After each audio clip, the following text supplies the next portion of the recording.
अस्सलाम वालेकुम दोस्तों। उमर को तो सब जानते हैं। ये वाहिद ऐसा जंगजू था जिसे अर्तगल और इसके साथी लड़ाई में नहीं हरा पाते।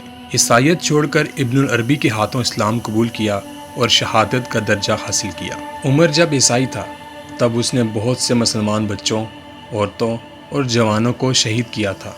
इसलिए उमर ईसाइयों का सबसे बहादुर सिपाही था और इस बहादुरी को देखते हुए ईसाइयों ने इसे इब्नुल अरबी के पास भेजा था ताकि उमर इब्नुल अरबी के वो संदूक ला सके।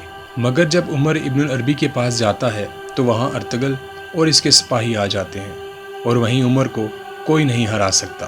फिर जब इब्नुल अरबी को सलेबी घेर लेते हैं और उस वक्त उमर इब्नुल अरबी को बचाता है और फिर इब्नुल अरबी के हाथों मुसलमान हो जाता है। दोस्तों, सलेबियों का वो किला फतह करने में उमर का बहुत बड़ा हाथ था। उमर जासूस के तौर पर सलेबियों के किले में जाता है और वहाँ से सारी इन्फॉर्मेशन अर्तगल को भेजता है। मगर बदकिस्मती से तीतिश को उसका पता चल जाता है। अगर उमर ज़ख्मी ना होता और निहत्था ना होता और वो कभी भी तीतुश के हाथों शहीद ना होता।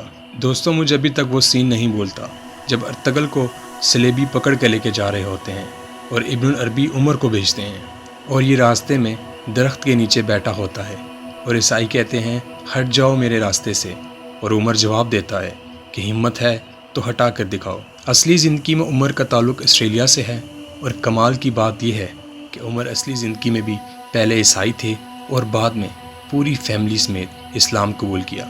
उमर हॉलीवुड की कई फिल्मों में काम कर चुके हैं और एक टॉक शो में जब इनसे पूछा गया कि अर्तगल में कैसा एक्सपीरियंस रहा तो उमर ने कहा, हॉलीवुड की फिल्में मन गढ़ंत कहानियों पर मबनी होती हैं जिसकी कोई हकीकत नहीं होती और अर्तगल एक सच्ची दास्तान है और मुझे इस अजीम ड्रामे में काम करते हुए बहुत अच्छा महसूस हुआ।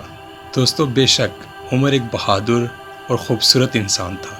अल्लाह पाक हम सब को नेक अमल करने की और इस्लाम की राह पे चलने की तौफीक अता फरमाए, आमीन। दोस्तों, अगर आपको वीडियो अच्छी लगी तो हमारा चैनल लाजमी सब्सक्राइब कीजिएगा। अल्लाह हाफिज़।